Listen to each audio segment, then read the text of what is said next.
What's up guys, it's Rowan Wicks here. Just my first video from my second FUE procedure with the HMR clinic. I actually had it today, November the 9th, Tuesday 2021. It's exactly 19 months since I had my last procedure. I was really happy with the first procedure. There were things about it that I wanted this time around, just to bring in the temples, lower the hairline a little bit and get some density placed in the crown.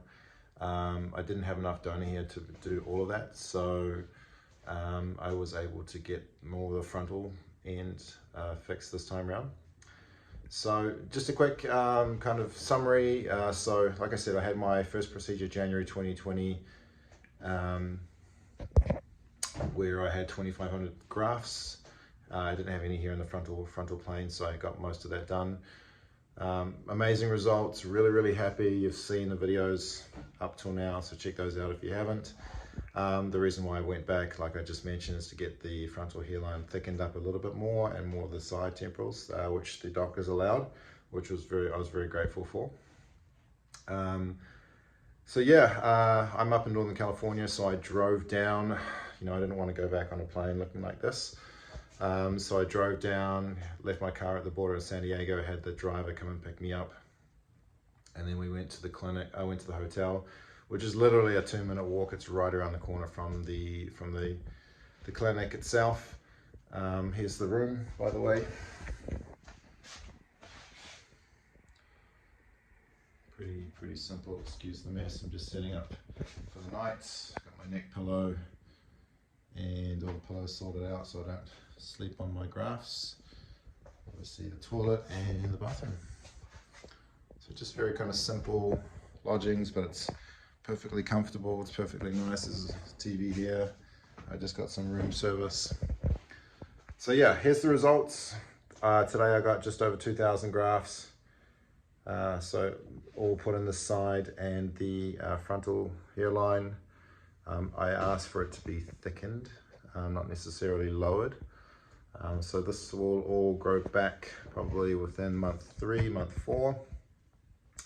I actually had to shave my hair, which I didn't really want to, but it was recommended just to help with the procedure and so forth. So I don't feel like I look too bad with a shaved head. So yeah, this will grow out and then start shedding around week 3, week 4.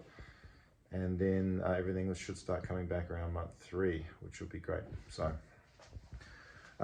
yeah, comments today. I mean, it's much easier the second time around. I knew what to expect. So you literally you get there at 7 in the morning, you sit down with one of the nurses and she gives you some pills to take. She makes you fill in some forms and just kind of guides you through what the procedure will look like.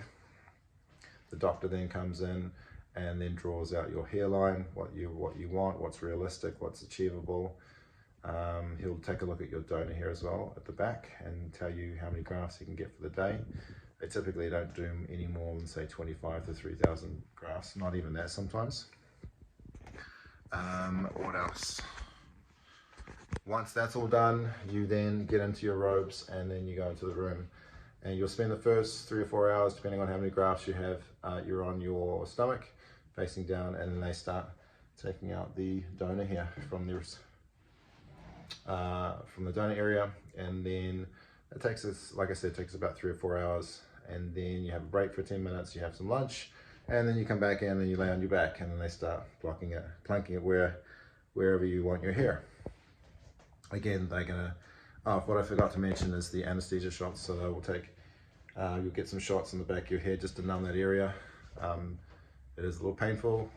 I've had it before, so I knew what to expect, but it still doesn't get any easier. They give you probably maybe 5 to 10 shots right from left to right. Once the first few start kicking in, then the last few aren't so painful. It's definitely a prick. It's definitely a bit of a shock to the system, but it's bearable.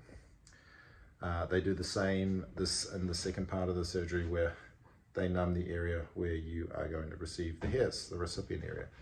So again, be prepared for that. What else? That's essentially it. They encourage you to kind of sleep throughout the procedure. Some people can fall asleep and wake up and it's all done. I was kind of going in and out of sleep. But it was good to see the doctor again.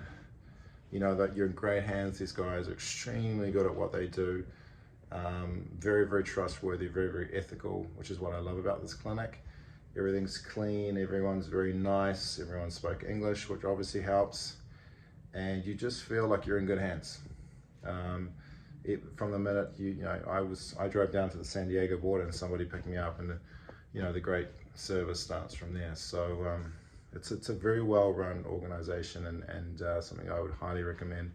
And getting the procedure done itself is one of the best decisions you can make. So I will see you probably in the next video, where I will be just giving you an update on like maybe day 3, day 4. Typically there's going to be some swelling probably in my face. A lot of the anesthesia will start coming down. They encourage you to lean back so that it falls to the back and down, and we'll go from there. So I'll see you in the next video.